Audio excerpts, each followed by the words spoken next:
rescuing you from boredom, or driving you further to the brink.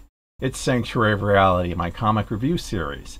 Today we're at Chapter 4 of High Society, with Cerebus, Issue 29, Repercussions.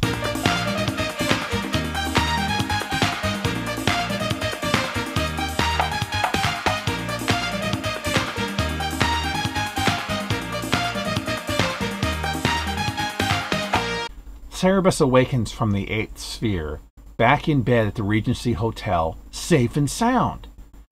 But he immediately learns that the Prime Minister expects to be paid back with 12,000 crowns the ransom for him cost. Not worrying himself with that now, Cerebus prepares for his bath, when he discovers he's not alone. The Regency elf is in his room. As she glowingly floats around the room and drinks up all of his whiskey, she discusses the events concerning his kidnapping from a historical perspective and reveals the fate of the McGrews. When Cerebus tries to tell the clerk about the elf, she vanishes, making him look like a raving drunk. Soon, Cerebus breaks into Hobbsgate prison to meet with the McGrew brothers, asking them what happened to the ransom, learning that there was no money at all, just a lousy duck statue. Cerebus, continuing to get letters from the Prime Minister concerning paying back the ransom, proceeds to write a few letters of his own with the knowledgeable help of the elf. Will this blackmail work? And can Cerebus defeat the elf in a game of wickets? This is the introduction of the Regency elf, a character who will remain with Cerebus throughout most of High Society and actually well into the Church and State. What I find so compelling about the intro of the elf is that she's really Cerebus's first real friend in the series, his first confidant in the book thus far.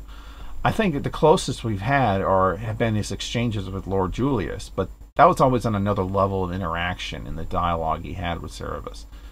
The elf isn't trying to manipulate Cerebus. She isn't out to get anything. She's just being nice.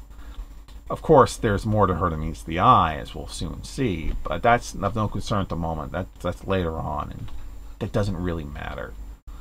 Elf is Cerebus's pal, and he truly needs one right about now. So this is another very good issue. The plot is moving right along, slowly but surely, as Cerebus discovers the ramifications of his actions from 2 issues ago. Whereas part 1, Cerebus is just going with the flow, just collecting checks, just accepting things, but wanting to fight. And in part 2, Cerebus is just looking for something to cure boredom and anything that he can do. And in chapter 3, he's just trying to get back into being conscious. This one, he's clearly laying groundwork for a bigger scheme, one which will provide the bedrock for the rest of the book's storyline. So it's really interesting to see him starting to take command, although what he's setting up, he has no idea really what he's doing. Next time, Cerebus meets the Prime Minister